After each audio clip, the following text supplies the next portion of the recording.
everybody. I'm Francisca Valenzuela. I'm a Chilean musician and the founder of Ruidosa. Yes, yes. Ruidosa, me falta así como Ruidosa means to make noise, to roar, to rumble, to agitate. Ruidosa is the Spanish feminine word for ruido, which is noise. And Ruidosa, which we founded, is a Latin American feminist platform, community, and festival that fights for and works towards social transformation and women's empowerment. And during this first year, we've had initiatives in Chile, in Santiago, in Mexico City, in the Latin Grammys. And now GirlSchool, Anna and GirlSchool, have invited us to participate, and we are very, very thrilled and very honored to do so. So thank you guys for making this space possible. Yay. You guys, unas ídolas, heroínas. Thank you for inviting us. This community and this festival was pretty magnificent. So, this panel of ruidosas, or noisemakers, are a bicultural, bilingual group of women who have made their own careers the way they want to, whether in Spanish or in English. They are powerful, unique, and active artists and communicators, making noise unapologetically for many years. I want to briefly introduce you to them before we move forward with our conversation, which is Spanglish, super relaxed, all open. So, to my left, we have Lido Pimienta. She is an interdisciplinary and multidimensional artist. She is an independent musician, composer, songwriter, performer, visual artist, academic, video director, activist, and mother. From Barranquilla, Colombia, she now lives in Toronto. She just came back from doing some shows with Austra. She's been opening for them, and has collaborated actually with Girls Rock Camp in Toronto, among others. So, aquí Lido. Gracias, Lido, por venir. De nada. Victoria La Mala, seated next to Lido. She's from Mexico. She's a bilingual, bicultural singer and songwriter of the genre banda music. Talk about a male-dominated industry. She describes herself as if Tupac and Selena had a daughter. And honoring her so. I'm rapping Selena. Honoring her so. Has a vete la chingada attitude and was just signed to Rock Nation. Yay, thank you, guys. I'm so honored to be here. Thank you so much for having us. Thank you, Victoria. We have Alice Bag with the beautiful hair. Musician, author of 2 books, feminist, activist, educator, punk, Chicana, visionary. She is the lead singer and co-founder of The Bags, band that pioneered a jolt of Chicana feminism into the LA punk scene. She was in projects such as the Castration Squad, excellent name, and Chola. She has been active in the music scene since the 70s and released a brand new album in 2016, which is amazing. So, un aplauso. Muy, muy honrada tenerla. No introduction needed for Alice. Sí, no. I mean, it's just faster than Googling right now, for those who aren't knowing all the ladies. And lastly, we have Marti Preciado. She is the editor-in-chief of Nylon en Español, the magazine Nylon for Latin America and the US. She is from Mexico.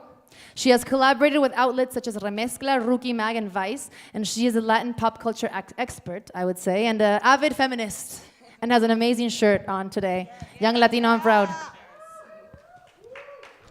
So un aplauso para estas chicas. My cheat sheet, hold on. Okay, so, unfortunately, I want to kind of dive in immediately into the inescapable current landscape of the United States. It feels like within the US and even the world, there is a divisive and provocative, inflammatory conversation about identity. Where you come from, who you are, what you believe in, what it means to be a woman, a Latino, a man, an American. I would love to start here. You all have different backgrounds and different stories. You are all having careers in northern and southern hemispheres. There is a rich and Latin diversity here, which I am excited about. And I just want to say on a side note, it's interesting because it seems in non-Latino countries, there sometimes is a stereotype of one way to be Latino, too, you know? Yes. So my first questions are, what do you each identify with culturally? And do you feel a part of the bilingual Latino community? And do you have or feel a responsibility or a role in the construction and integration of the Latino community, in a sense, from your lines of work in the Anglo world? I open the conversation to whoever would like to start first. Alice? Okay, I'll start. I think for me, I identify as Chicana. There was a time when I felt like I was too weird to be Chicana because the people that were involved in the early Chicano movement were very serious and much more, maybe a little bit more conservative than I was. And I was into glam at the time. I loved David Bowie. I loved like cutting my own hair. And I always have felt like a little bit of a weirdo. So I didn't immediately feel welcomed as a Chicana, but as I got older, I realized that it was my responsibility as a weirdo to claim my Chicana identity so that all the other weirdos who happen to be Chicanos could also say, hey, we belong here, make space for us. So that's how I feel. Well, for me, I was born and raised in Mexico City, but I consider myself a bicultural hybrid, I guess. My mom's family has been here in California for over 40 years, so I spent my summers here in LA with my aunts that were teenagers. My mom's at 2nd out of 10, so my aunts are not that far apart from me, right? And when I was a child, to me, they were the cool ones. I lived in Mexico, they lived in the States, they listened to Tupac and Biggie and hip-hop and R&B, and I was from Mexico listening to banda and norteño, which I thought at that time was not cool, right? But when it came time for me to decide what kind of artist I was gonna be, I was straight out of high school. I was in New York City by myself, and even though I felt like I was bicultural, I felt like it was really important for me to represent where I come from. I felt like it was really important for me to show the world that I was a Mexican child that did love the banda and norteñas and mariachi, because that's what I grew up with, because my parents really come from that ranch life, but I was a city girl, so I wanted to represent who I was through my music, and I feel like in a way that was a little bit harder, not only because I'm a woman in a male-dominated genre where they want to tell us that there's just one spot for one girl, so they got all the girls fighting for that spot, right? Instead of saying, no, forget that, let's just open a bunch of spots for all of us together, pushing through. And I think that I also came into a moment where people started telling me I wasn't Mexican enough to be singing Mexican music, but I wasn't American enough because I wasn't from the United States. And to me, I kind of felt similarly to you. I was kind of like, at some point, trying to change who I was. And then it got to a point where I was like, you know what? This is me. And I'm sure I'm not that special to be the only one that has that bicultural, hybrid, Spanglish. So for me, it's been really important to kind of represent those people that are kind of caught in between. We love pop culture, we love mainstream culture, but we're still rooted in where we come from.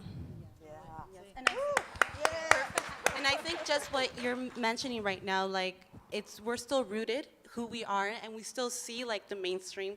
And I think we belong to so many worlds that I think that's where the conflicts come in. I know personally when I'm from a border town, so I identify as a fronteriza. And in the border town, I would cross the border every day to go to school. So when I crossed the border, I had to speak English. And then coming back home, I had to speak Spanish. So that was even on the daily, just having to change languages. It was difficult, but because it's more than languages, we even had to change our currency. We had to change the way we speak, the way we are. And it was hard growing up like that. So I consider myself a hybrid. And as I started growing, I needed to see more representation of who I was in music and in pop culture. So I think that probably when I saw Selena for the first time, that's where I saw somebody that I could identify with. And I'm like, okay, there's somebody of my color that is actually out there singing in a different language.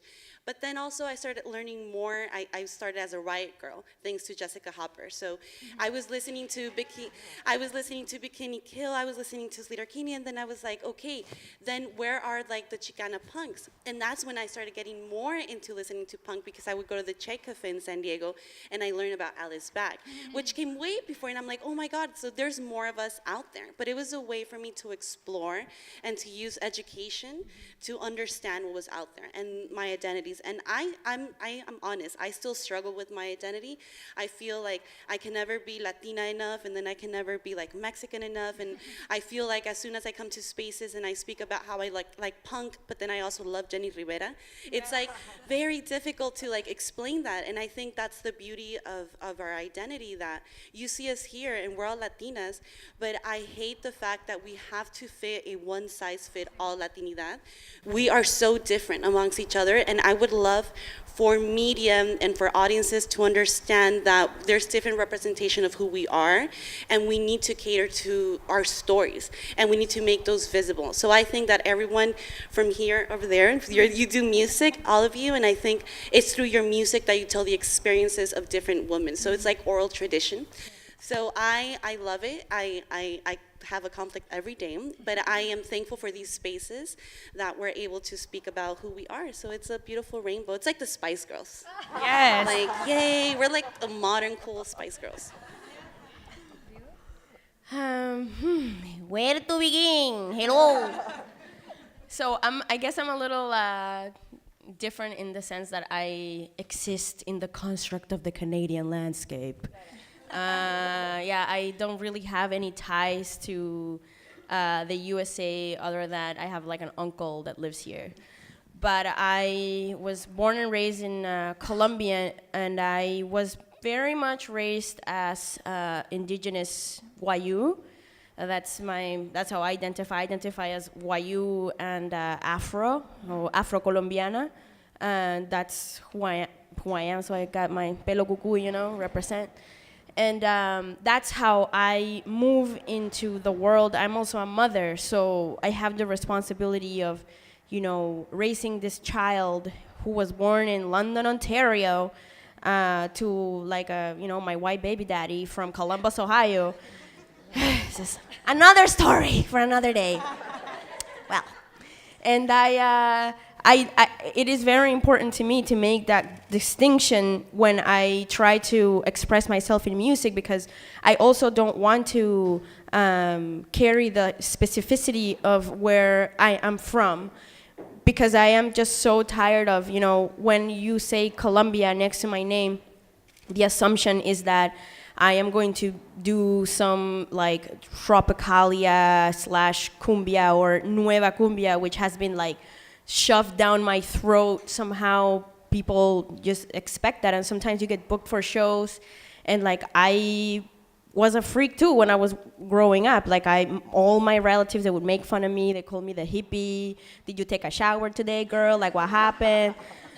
But it's just I am interested in arts, and naturally I was listening to all kinds of music. So I consider my music as experimental noise is what I identify my music as. But, because of being from the north coast of Colombia and having, like Barranquilla, Cartagena, Santa Marta, like these places are so like pivotal to like tropical music, and then you have like the Bomba Stereos and the Sistema Solars and all the stuff. So it's like, I feel like I don't really fit in any of that. Like, you will have fun at my shows and we will dance, but we'll also cry. And my music is extremely political.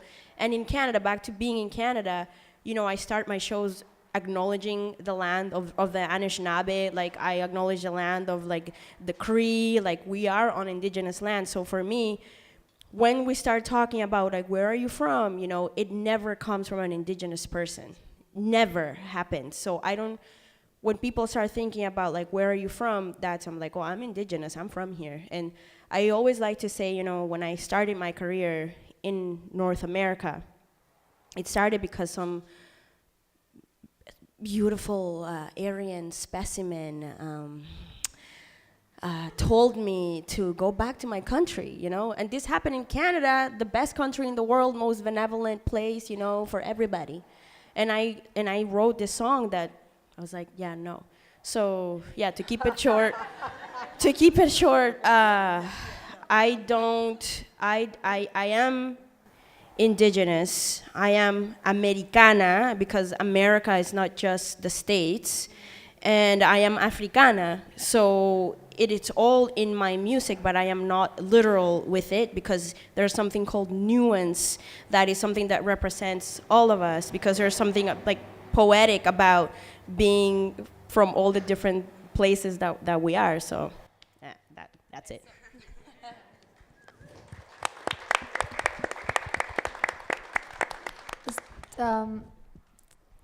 I was thinking in Spanish. I have to switch. Taking into consideration, that was what I was looking for, what you were saying in terms of how el encasillamiento, right? This categorization and stereotypification of the Latin sound, for example, or the language. Growing up, not in the States, but having almost a colonial influence, no? And I say that in a positive and negative way. I mean, we all love pop culture and E.T. and M&Ms and all those things. But do you guys think, two questions. One, can you guys speak to the challenge of how we integrate a multi-Latin, let's say, flavor or culture into the Anglo world without falling into the tokenism or the decorative, kind of anthropological sense that we kind of see today in a way? And second to that question, in terms of language, how do you guys approach your lines of work? If you do it in Spanish, or how do you, for example, integrate a world market without falling into world music, which is something even Lilo and I were discussing yesterday. Like, even myself, I do music that's like, I guess, Latin rock, or rock in Spanish, or pop in Spanish, and my only opportunities are either the token Spanish slot or world music festivals, and I don't feel identified with them, I'm not interested in them. They're usually all good, but usually old white males with socks and chancletas on, and you're just kind of like playing some songs they don't want to hear, so they're like, but you don't look Latin. So my question is, in those two senses, how do we contribute, I guess, to that change or that transformation? And what are the challenges you guys face from the language point of view in Spanish or in a global market now? I think it's easier than ever to kind of permeate, but how do you approach that, and what have been the challenges for that? The kind of anti-gravity, no? Como from de sur a norte, other way around. Alice, would you like to start? No, Marty. Let's start the other way. The queen Marty. always goes first. It's like Queen Alice. I think there's many interesting points that you're talking. First of all, one of the biggest challenges when I arrived to Los Angeles was probably when you say you're Latina, people assume like this stereotypical like idea of what you are and what you're doing, and they think like we get together and have a reunion with like tacos and we all wearing hats, and even though we do, like, I mean, we do eat it, we're not feeding to the stereotype. And I think on my line of work, every time we want to work with artists, they always tell me like, oh, but so and so is not Latina, so I think they wouldn't be, they don't fit your editorial line. But I'm thinking, what makes you think that because I'm Latina, I'm not listening to like general market or the general line of work? So that was a challenge at first until I said, you know what, I'm gonna forget it. Like, I'm really trying to work with your market and incorporate, so I'm just gonna do it the other way around. I'm gonna incorporate what we are into what you're doing. So I think, for example, as in Nylon, we have to really cater to the experiences and the voices of all the women in our community. And I say las mujeres, not la mujer, because when we say la mujer, we have a definition of one. Right, yeah. So when we say las mujeres, it's who we are and the diversity. And I think one of the biggest challenges too in LA was that I found that LA was very Mexi-centric when it comes to like being a Latina, and we were very exclusive of Afro-Latinidad, about women other than Mexicanas, you know? So for me also it was about opening the Latino border and being like, okay, if there's already a man who wants to put walls amongst us, as our community we can't put walls. Yeah. So we also have to open our territories to every woman and every experience, and we have to listen to that. So I think that in my line of work there has been a challenge in order to accommodate, but I no longer want to feed to the traditional media. Like, I want us to create our own stories and our our own voices. And it's these platforms that allow us for people to listen to what we're doing. And I also think for Spanish, particularly for me, our media is in Spanish. So I understand that many people might read it or speak, but I do believe it's an fundamental element of our culture that I really want to preserve. Like, I know right now this president has stated many times that he wants to do English only, and I'm really trying to battle that we can live through the words that we can and the music that we have to preserve those elements. And I think they're very important because they're a part of our identity. When they start stripping your language, your food, your culture, and who you are, they're tearing us apart. So I think it's in my responsibility to keep the word of who we are. And I always say I'm just a curator. Like, I don't do anything. I'm just like expressing and amplifying the voices of other people, but respect our lines, and I think most importantly, like, make other people aware and educated and informed on who we are in our community and the diversity that we have. Right, but it is, yeah. But I think it is a challenge in terms of media because I, for example, am lucky that I'm bilingual, so I can speak and listen and write in both. But I consume usually Anglo culture. And so I'm like, I had a friend the other day in Chile who came back from doing a master's, and he goes, what about the podcast? Like, in Chile, what's going on? I'm like, nothing's going on with the podcast in Chile. And then I'm thinking, why? You know, what happens? There's a barrier there that I think it's like very millennial, but it's in terms of like the challenge of creating content and communications that is integrated into a macro experience, because what happens, I mean, for me at least, even being an artist, aside from maybe like KCRW or NPR that does cater to also kind of boutique Latin stuff, you have to go to La Estrella, you know what I mean? Which is great, but they won't play my music maybe because doesn't fit in. So, but then the American ones won't either. So there's an interesting challenge there, just rambling. But, you know, yeah, Victoria. And my experience has been kind of the same. When I came to the States, I first went to New York, and then when I came to LA, some people were asking me like, but you're Puerto Rican, right? Or where are you from? Because your accent doesn't sound like the typical Mexican accent. And I'm like, but you sing banda? Like, that's kind of weird. And I'm like, wait, like, hold on. I am Mexican. I was born and raised in Mexico City. But like I said before, I feel bicultural, and people would tell me, and to this day, people tell me, but it's not gonna work because you're singing Mexican music, but you're not being just Mexican. And in the beginning, I was like, well, maybe, and then I was like, you know what, no. This is why I'm an artist. And like I said before, I don't think I could be so special that I'm the only one that's made this way, right? So my train of thought was like, no, I have to represent for the people that are like me. I have to represent for the people that have, like, I speak Spanglish, right? Even on my everyday, I speak Spanglish. Like you said, I was raised and I consume a lot of mainstream Anglo pop culture, but I'm so rooted into where I come from that why can't I just do who and represent in my music who I am and who these new hybrid millennials are. I have actually come to realize that by doing that, like, I started doing random covers of pop songs that were in the top 40 in Spanglish with a Mexican twist and maybe a tuba in the back or a little norteño, and people were like, wow, this is cool. And it opened up like a whole nother following of people that were just Latinos like me, not just Mexicans, that were like, you know what, I feel your music because I speak like that. My parents came from Latin America. I came here when I was young, or I was raised here. And so I feel like we are the generation, and it is, like you guys said, our responsibility to kind of say, I'm not gonna just be in a box. Yeah. I can be whoever I wanna be. And like you said, I always speak about how, in particular in my genre, it's so crazy to me that they say, okay, it's one girl, because I feel like you. How can there be one girl representing all Mexican girls in Mexican music when there's not one type of woman? Mm-hmm. We have different stories, and I believe that all of our stories should be represented. Mm-hmm. And I just feel like we should just do and represent who we are. And that way we're opening up, the minds and roads. I think the root of this question is based in neocolonialism, right? Like this battle and this constant struggle to feel like you have to represent when it to me, it makes more sense to just be. And that's how I have been orbiting this like music industry madness. I am just who I am, and I had an experience with doing like a Barranquilla slang cover of a work, and I called it camellando, which is the direct translation is like riding the camel, because in from Barranquilla, when you're going to work, you're gonna ride the camel.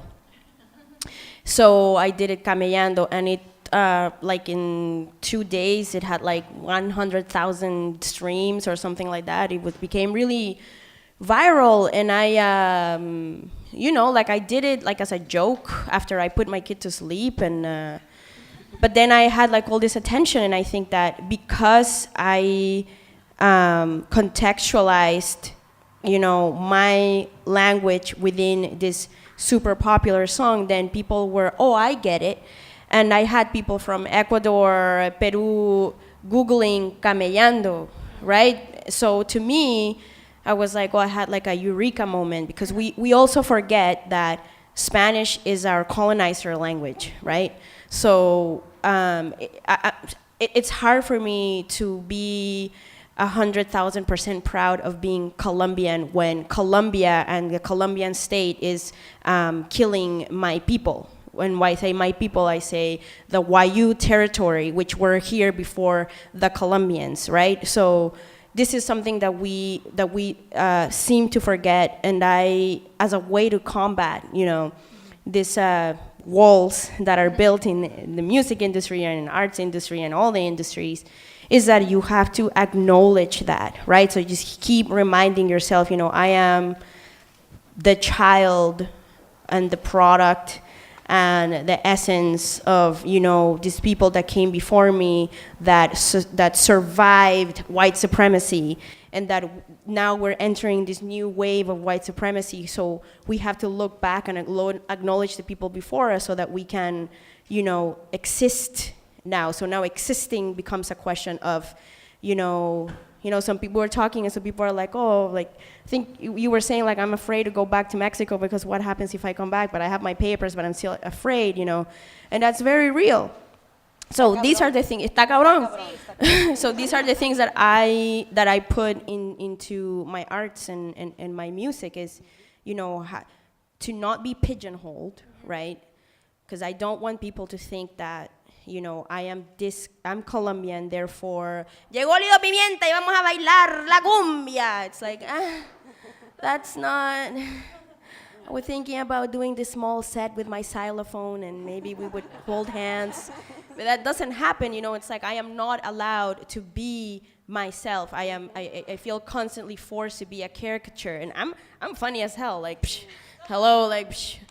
But, I take myself very seriously, and I know that I have to keep building this momentum, and I need people to disassociate my sound and my music with that of the Colombian tropicalia, whatever, new cumbia. Like, it has taken me like 6 years it took me 6 years to release La Papesa, which is my second album, because I knew that I needed to take time, because I was so tired of people labeling my thing as Nueva Cumbia, and we do it ourselves. This isn't just something that the Anglo industry does. Like, we do it ourselves. Media in South America, they love to fetishize, girls like me, from the north coast of Colombia with black blood, with a big butt. Like, that's what happens. Like, I am infantilized / over-sexualized / cumbia side. I don't know if that's even a word, but it's like if you listen to what I'm doing, if you know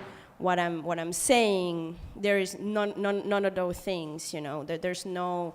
I don't like literal sexuality. Like, that's not what I do. So, yeah. But going back to the question, you acknowledge. This is who I am now, but this is where I come from.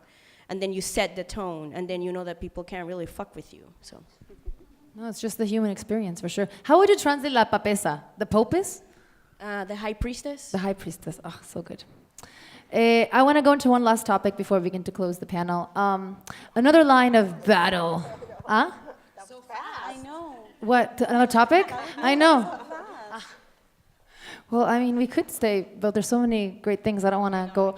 Last time, the last panel we had at Ruidosa at the Latin Grammys, we went over like a half hour, and the guy went in the back. And I was like, yeah, no, just another question.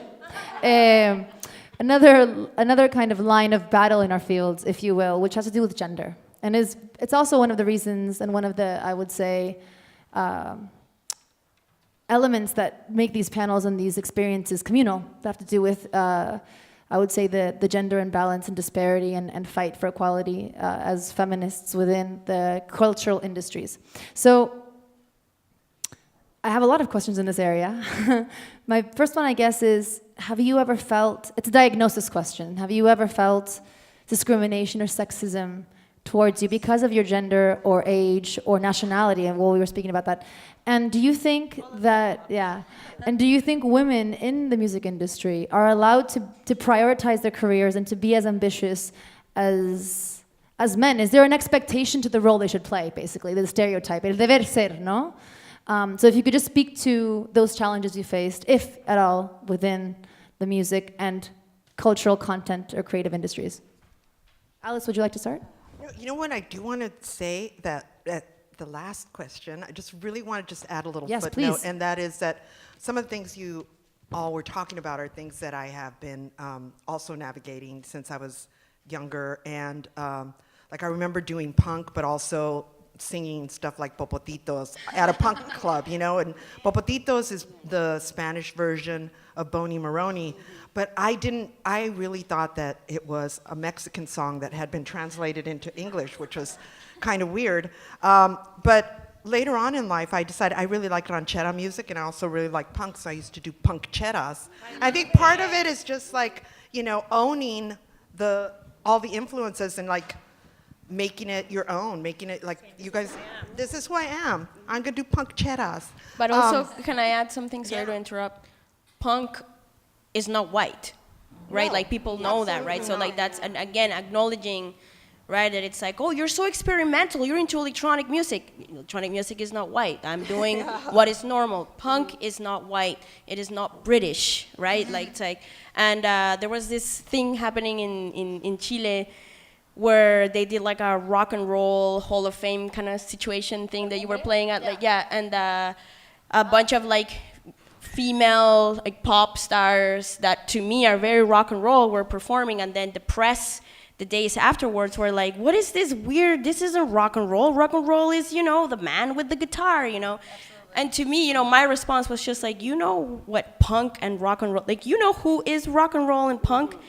Is like your grandmother who is weaving some shit for you. Like that is rock and roll. So like, again, like we have to acknowledge, you know, it's like, because we're so, you know, we consume Anglo-European culture, you know, to the point that I can name 10 European US artists, but I have to think to talk about like the South American ones, like that's where we are at. But once we start discovering where punk started in Central America, then you start like, oh, it makes sense. Like this is why I am so badass. So that's what I want to say. But in the same vein, it's so funny because I'm so sorry, Alice. I'm going to interrupt 5 seconds. I had this interview once in Mexico at one of a very famous radio, and I was wearing a dress, and it was a rock radio. And I go in, and it was 2 guys, and they say, "But you're not rock and roll. You're wearing a dress." And I was like, "Do you need me to have tattoos and another jacket? Will that give me more credibility?" You know. And then I also have this. I was talking about this with Lido yesterday. I was at I was negotiating with one of the big labels in Mexico City, and they go, "You shouldn't play the piano because I play piano live." They say, "You don't play the piano because we have another singer who plays the accordion, and people will be confused by the keys." And I was like, well, there are plenty of dudes that are hairy and ugly and playing their guitars, and yeah, I see nothing, you know? So anyway, that's just 2 experiences. Continue. Perdón, Alice, continue. Okay, well, my answer is very easy, because when I first started playing in a punk band, it was a situation that was very open, and there were a lot of women who were involved, and I think the early LA punk scene was in fact created by and defined by women and people of color and queers, and any history of the LA punk scene that leaves that narrative out is incomplete. So, and I think women who were involved in that early scene you could not have stopped us if you tried. So anything that anybody says was just like, who cares? You know, it's like, yeah. That's. For me, it's been kind of an experience, like a little bit of what you guys just spoke about. When I first came to LA and I had my first song on the radio, people were like, but wait, you're not dressed like a banda person. Because I was dressed like this, right? And I was kind of like, oh, yeah, because this is who I am. No, but, you know, it's kind of confusing to the audience, and then you're a girl, and what you're talking about is so controversial. And I'm like, it's not that controversial. You're just saying, vete a la chingada, güey. Right? I hear guys talking about, like, you know, drug lords and cutting heads, and that's not controversial, but me as a female, me saying, go to hell, is that bad? I don't think so. That speaks to the taboos around the topics that women can develop publicly and which ones not. The expectation, no, of how you should behave, what you should say. Exactly. But I feel like as women, we are in this movement, especially now, where we're just kind of saying, this is who I am. You like it, good. You don't, turn your head that way. And we are uniting. We spoke about this before we started the panel. We're uniting each other because we are really putting out there that sometimes as women, it's not even our fault. We have been raised that way. And my culture as a Mexican artist is, like I said before, is one spot for one girl, so you girls better hate each other because there's just one spot. And I feel like we are a new breed where we're just saying, no, you know what? I'm a girl's girl. I'm all about girl power. And we're creating and opening the spaces for us, and women like you guys are opening so many doors for people that are starting and that are seeing this fight and that say, you know what? I'm not gonna be boxed in, and I'm not just gonna say, yeah, I can't do that because I'm a girl, because I'm a woman. Yeah. Also, I feel like I should write a book about how to be an artist and a mother while you're really young, right? Because that's another thing, like when I was growing up, all the parties, there was like 4 generations, you know, little babies to like your great grandparents, and that's completely normal. So that's what I know. So, you know, I wanted to have my kid when I was 20, and I was so disappointed when it happened at 21. Like, I wanted to start my family really young, and I did.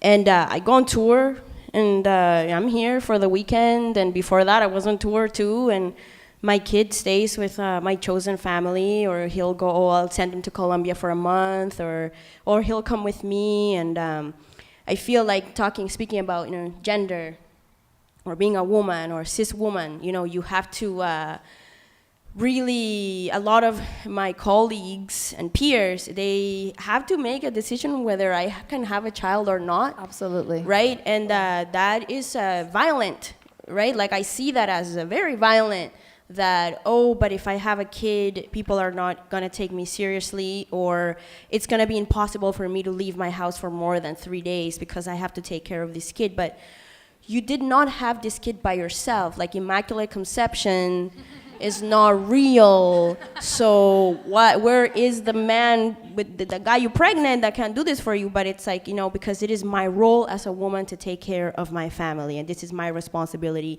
and I had this kid, so I fucked up, so there goes my dream. So, you know, my kid, you know, I was on tour, I was pregnant, and I was touring, so the only way that my kid can go to sleep is if there's like music playing in the background, because that's what he knows, right? So in speaking about, you know, being an artist and sustaining yourself as an artist, but also, you know, because another thing is that, you know, to remind ourselves, feminism is not the quest to attain the rights of a white man, right? It's like, we all know that, right? So when we acknowledge that, it's like, I don't want to be like a man that's a piece of shit. Like, I don't want to be on the same level as a piece of shit. Like, I want to be a woman, and I want to be an artist, and I want to be able to have all the things that everyone has the right to, right? So that's when we start talking about intersectionality and feminism, blah, blah, blah, blah.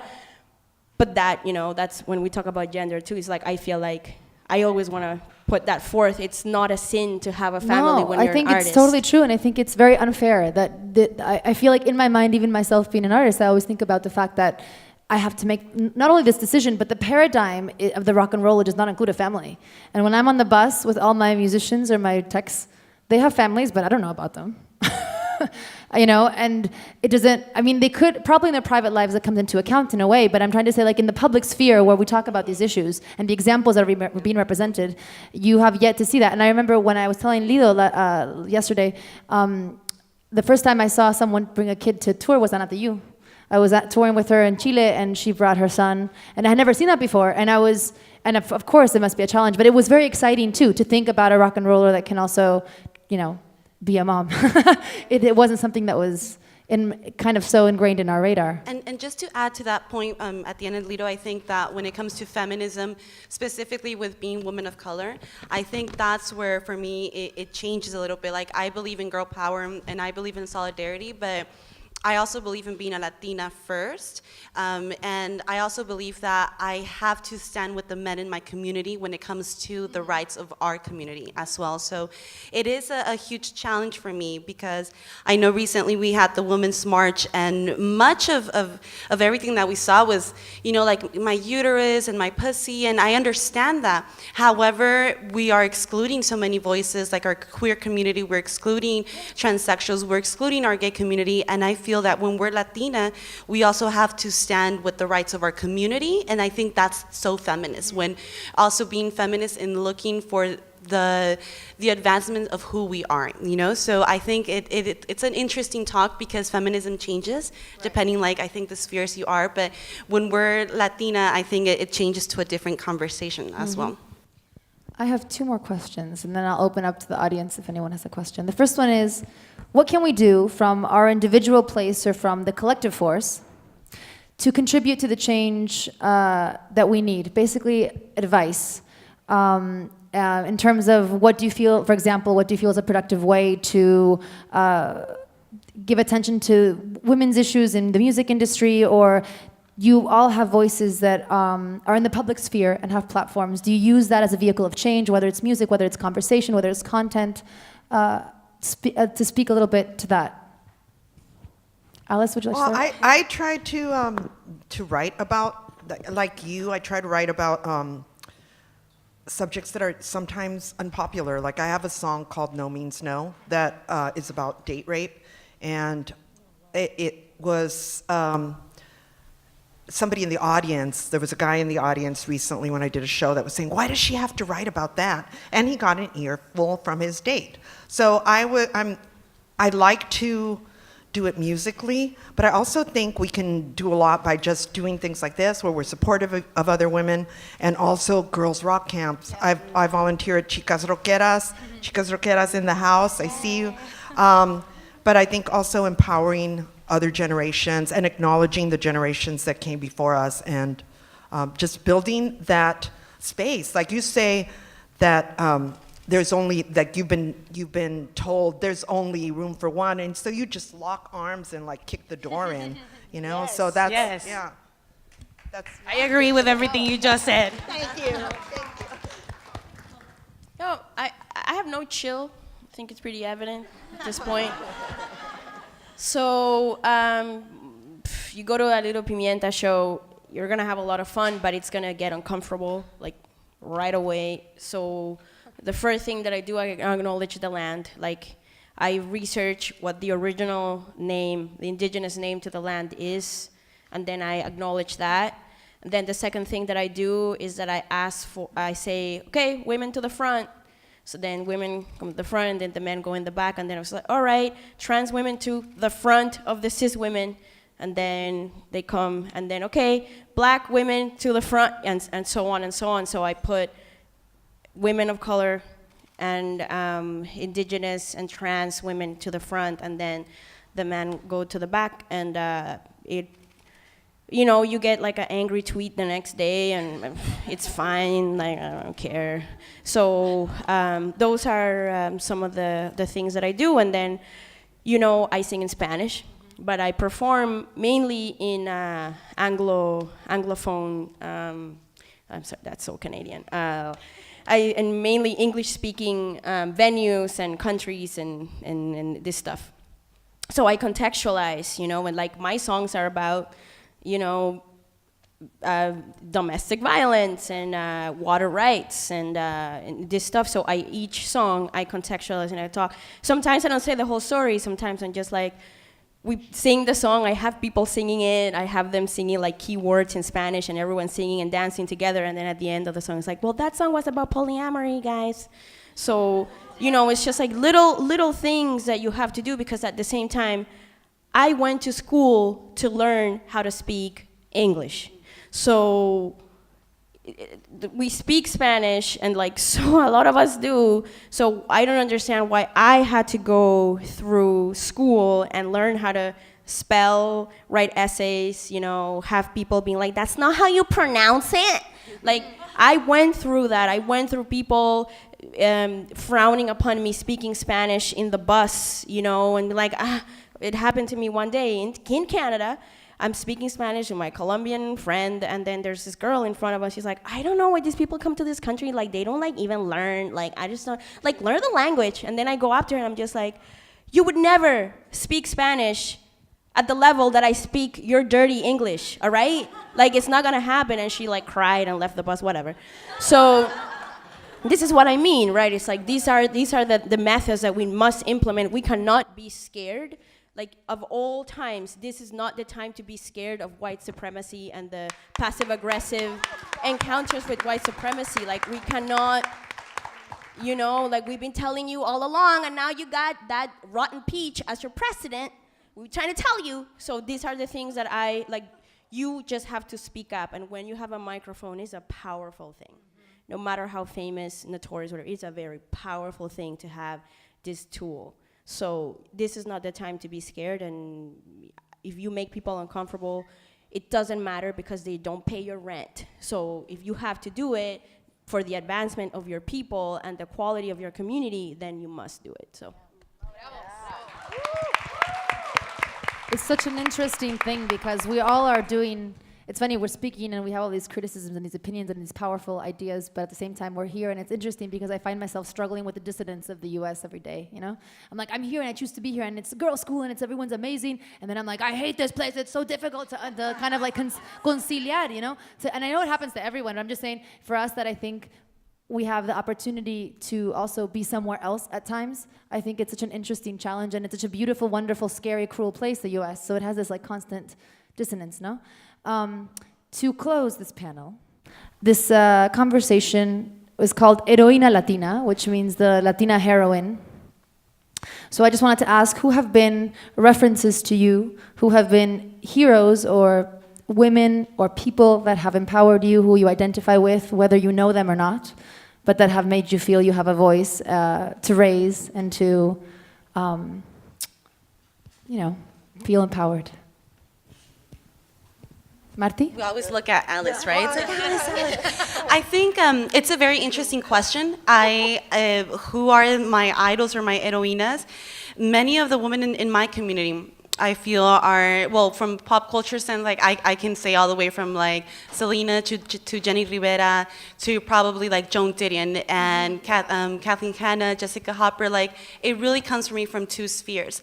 But I think that's something that we were talking earlier, and that's where I see it. Sometimes when we talk about feminism, it's so like the academia of feminism and the elitist feminism. I find so much power in the women day to day who bring up a family, who cook for you. I find power in the women who struggle to actually pay a rent. I find really the beauty in women who don't even know it, but they're feminist.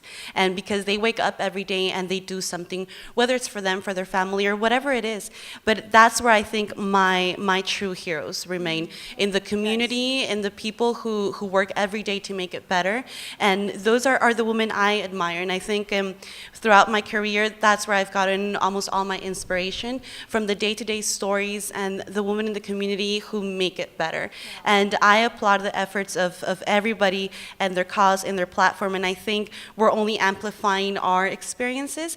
But at the end of the day, I think those women that do not have a voice and who don't have this microphone, or who don't have the privilege to have the way to amplify what they're trying to say, but their experiences are the ones that really keep me alive and give me a direction on what to do.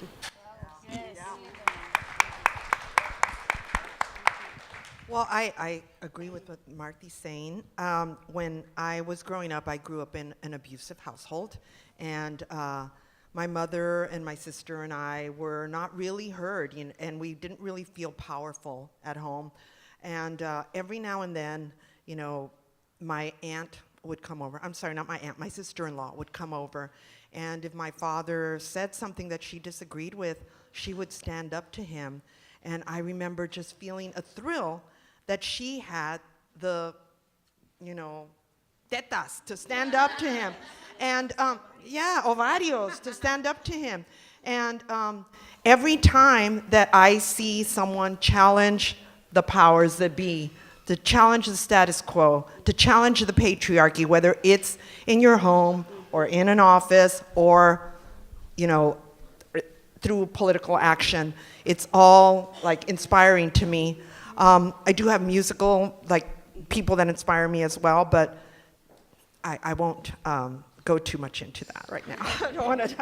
I agree with you guys. For me, my mother was a single mom, and for me to see that fight of her raising me and my brother and my sister, working, standing up to any man that said no, that was just, I saw that and I kind of was like, I want to be like my mom, And like you guys said, of course I have musical influences, but for me, I guess my mom and seeing that single mom fire to raise her kids and put us through school and make sure we had something to eat.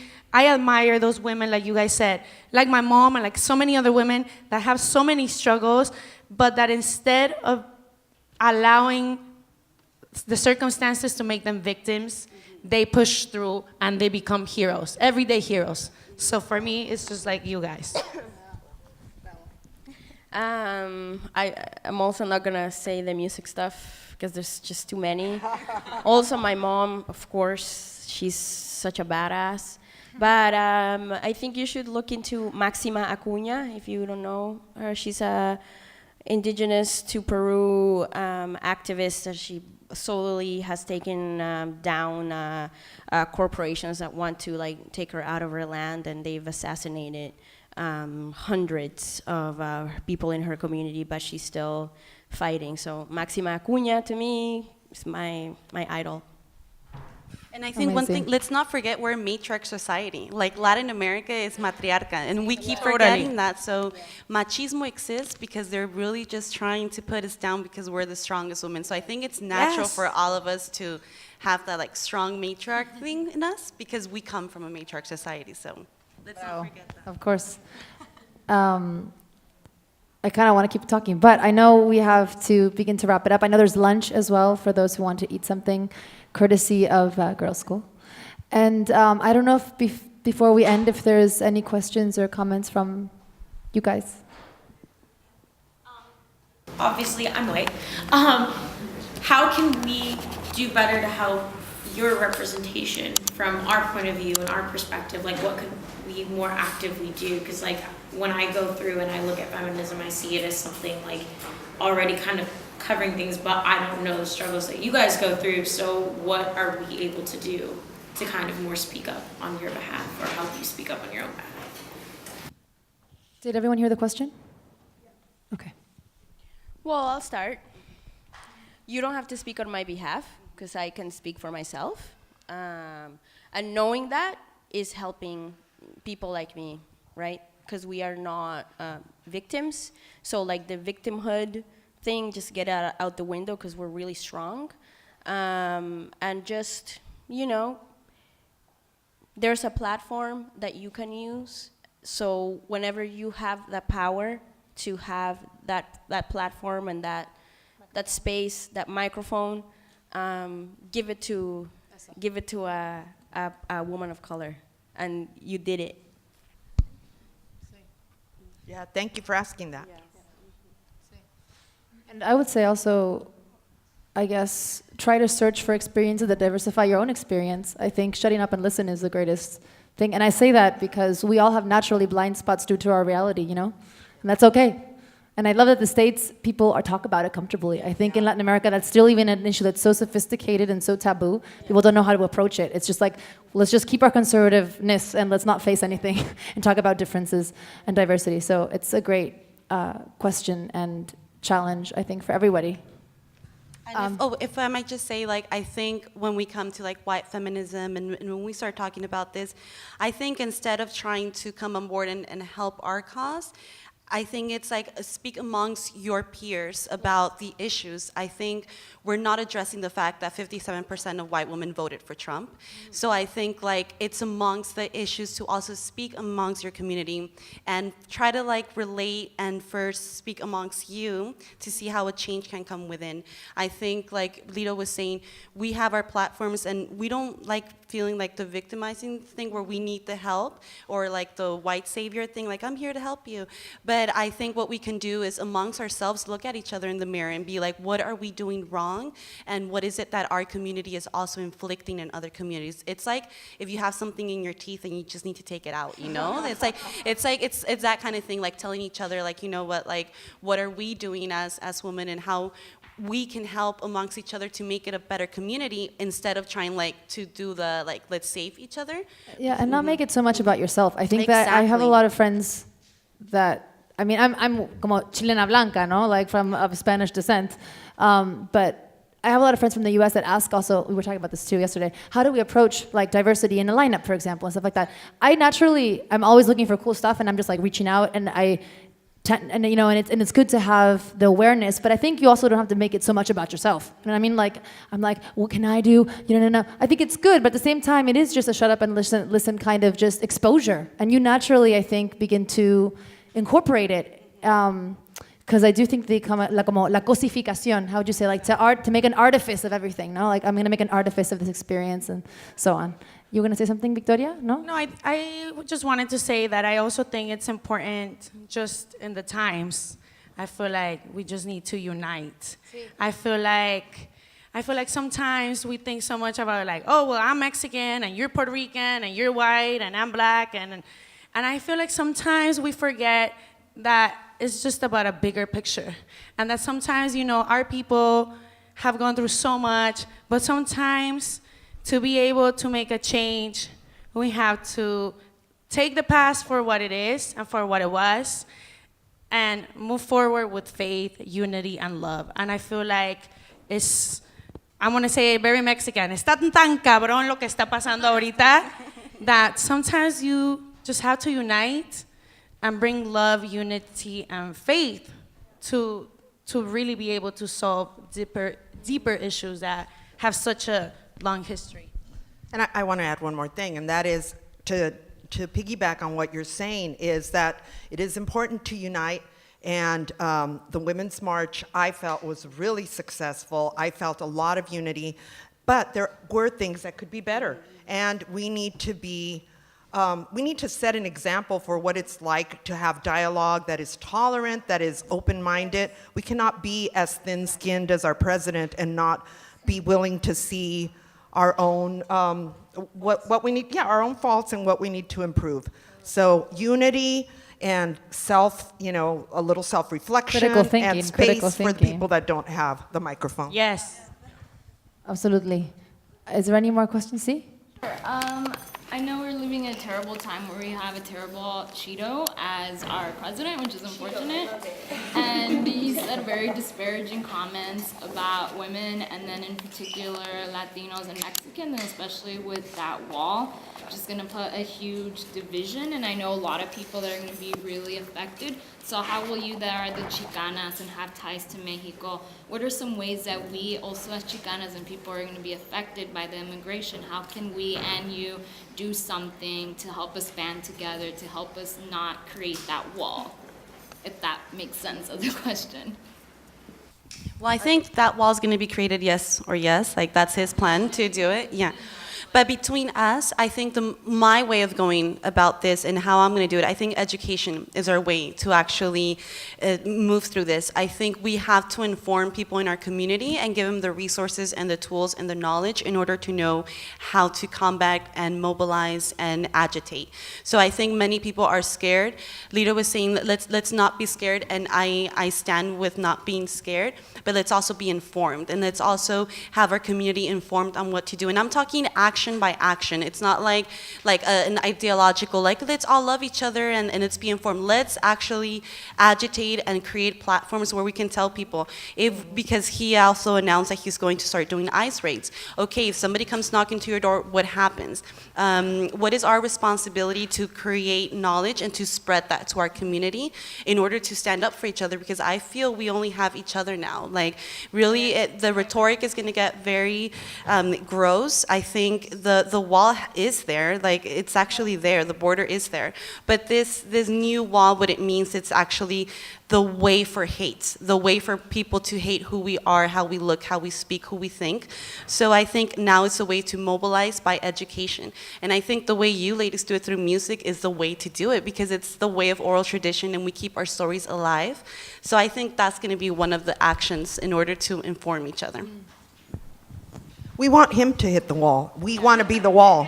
We can be the wall. We can be, when we're working together, we are powerful. I remember, this past weekend marching, and somebody was chanting, "Show me what democracy looks like," and we chanted back, "This is what democracy looks like." And I get chills just thinking about it, because I could feel it in every cell of my body, that all of us united can be the wall that stops Trump. I'm also excited in that sense because it's the first time I see in the US this activation. I know it's an unfortunate circumstance, and the worst of all, I think no one could have pictured and foreseen this, but I think I've had never seen this amount of young people and the population at large be so activated and connected to politics and to democracy as a structure.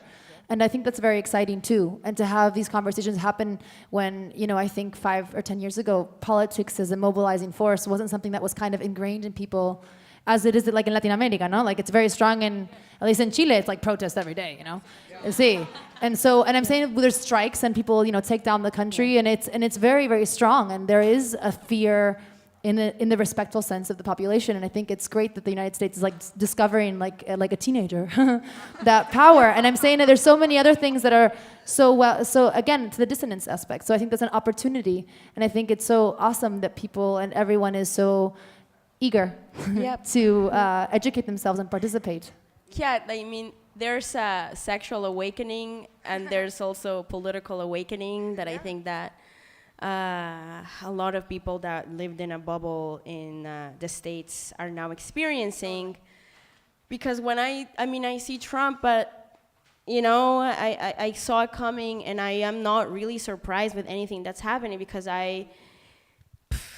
all I know is political unrest. The reason why I live in Canada is because my sister was getting threats to be kidnapped because my mom was an activist, okay? Like, the reason why my mom took me to London, Ontario, where nothing happened, is because I was reading Naomi Klein when I was 10 years old, and she was afraid that I was gonna get killed by the police.